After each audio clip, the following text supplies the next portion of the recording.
There are so many heroes here today. There's so many great examples of standing up against tyranny, telling the truth in the face of adversity. And I talked a little bit about this yesterday. William Rodriguez, imagine, he's the master janitor in one of the towers. He has the master key. The building's on fire. He stays in there with the firefighters. He takes them up to the top. He personally escorts hundreds of people out, physically pushing 50 people out of the door, goes back in, and the building collapses on him, and he's the last non-emergency worker to be pulled from the rubble. But that's not where the courage ends. That's where it begins. William Rodriguez was then whisked to the White House, all over national TV, hundreds of shows. He was everywhere. He's this big hero. The Republicans wanted him to run for Congress, wanted him to be their minion. He was offered millions and millions of dollars, but then he kept talking about, well, there were explosions going off, people with their skin burned off, and before the buildings collapsed on the bottom floors, this was happening. And they said, shut up about that and just take the millions. How many of you could say, I'm not taking the millions? He did it. So he not only saved those people, he also refused all those millions of dollars. And they paid off so many of the victims. But he said no. And now he's traveled the world from Venezuela to Malaysia to Japan, dozens and dozens and dozens of countries on national television, speaking to the people. There's not a news blackout globally. They've been in Germany, they've been in England, they've been in Italy, they've been in Russia. They've been all over the world, and now he's here for you today in Los Angeles. And William Rodriguez has told me this is one of the last times he'll be in the U.S. giving speeches and talking, because he believes he can have more of an effect globally.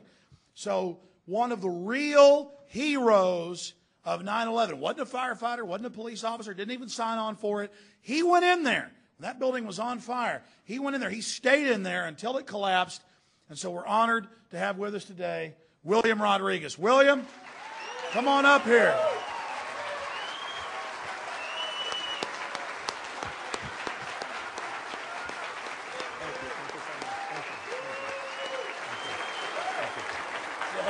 Thank you. I tell you, I just love being around all these heroes. Here you go, my friend. I just came back from Malaysia, where we had Dr. Tun Mahathir Mohamad, the most powerful man in Malaysia, listening to our story and opening the doors all over the nation. And it was a historical moment. Historical moment because it was the first time that a survivor of 9/11 goes directly to a Muslim country to talk about 9/11 and the effect that it really had on them. You know, we have criminalized, demonized the Islamic world because of 9/11. So to have the actual last survivor going over there and telling them what really happened was an eye-opener. Here you have Dr. Mohamad. The lady is the director, no, I'm sorry, the chancellor to the United Nations. This is the meeting, the second meeting we had with him. And the press coverage was national. We went on every television show. We were presented for 10 days, prime time, on the news, opening news every single night. And when I left, thank you. When I left on Friday, the actual comment on national news was that the Malay mindset about 9/11 has been changed forever after our visit.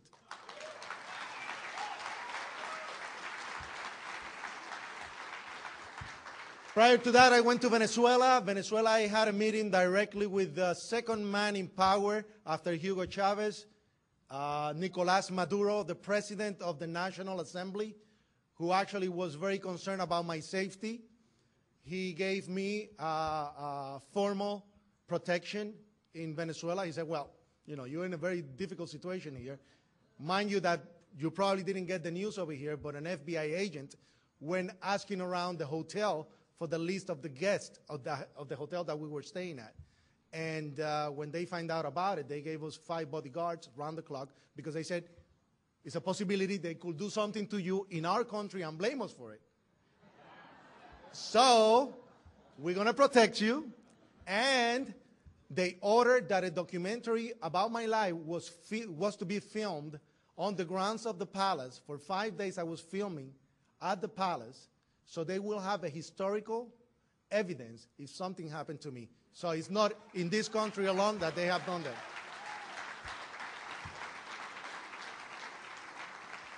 Here's the march that I did against the war in New York. I was highly criticized. I'm on the news in New York. I'm the only expert about 9/11 for Telemundo, Univision, and CNN en Español. And I was highly criticized on that march that I did. So I said, okay, no problem. I won't do it. I do something different next week.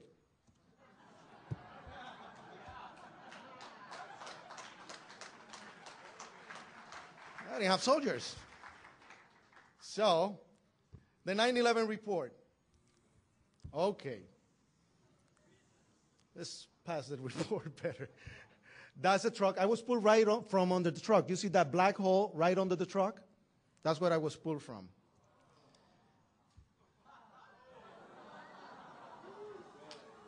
All right. Don't hold it against me. Remember, I did not know. I did not know. And when they name you national hero, whatever, you just go. One media expert for all the different channels, the newspapers. I was writing legislations. I was just a janitor at the World Trade Center. And I was passing laws. I did the Tax Relief Act for victims of terrorism. I worked very hard on it. I work on legislation for scholarship programs for the victims and the survivors, and they all passed. So, at least we did something positive. That's at the investigation request. Now, I'm going to start about 9/11. Let's see. Can you hear me? Okay. Let me go on the front. That way you can. Well, for those who don't know me, William Rodriguez is my name. I worked in the building for 20 years. 20 years of my life, I was a janitor. I was a person in charge of cleaning all the stairwells of the North Tower.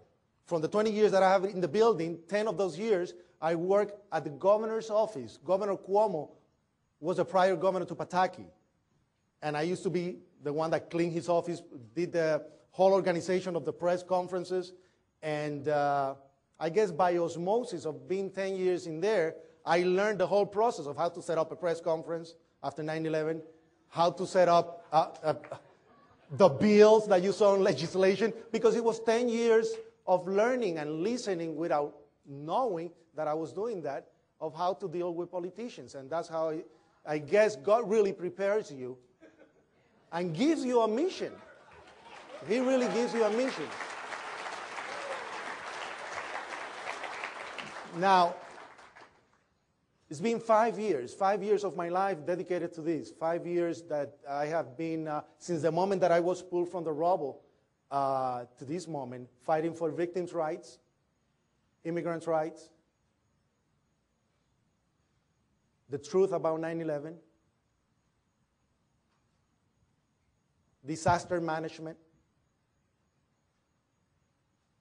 I mean, one issue after the other against the war in Iraq. That's what an activist does. They jump from one issue to the other until they make a change. We have saw that after 9/11, that beautiful thing that we had in the 60s, that activism, was totally erased because of the Patriot Act.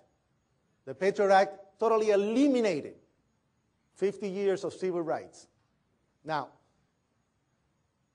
when they use 9/11, our tragedy, our despair, to create this policy, this agenda against the people here and abroad, of course, I had a responsibility to open my mouth and complain.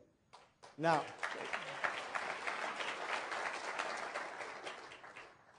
20 years of my life in that building, I'm just going to jump into the story of what happened to me that day. I went to work late, and again, I really believe that there was a mission for me that day, because if I was there at the regular time, at 8 o'clock, I would have been at the top of the building, at Windows of the World, and I would have died.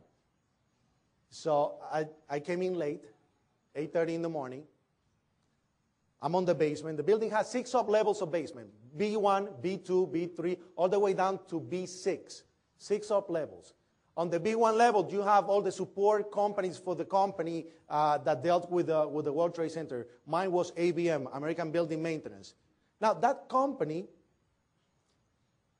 actually have the structural contracts, has the painter contracts, they have the mechanical contracts.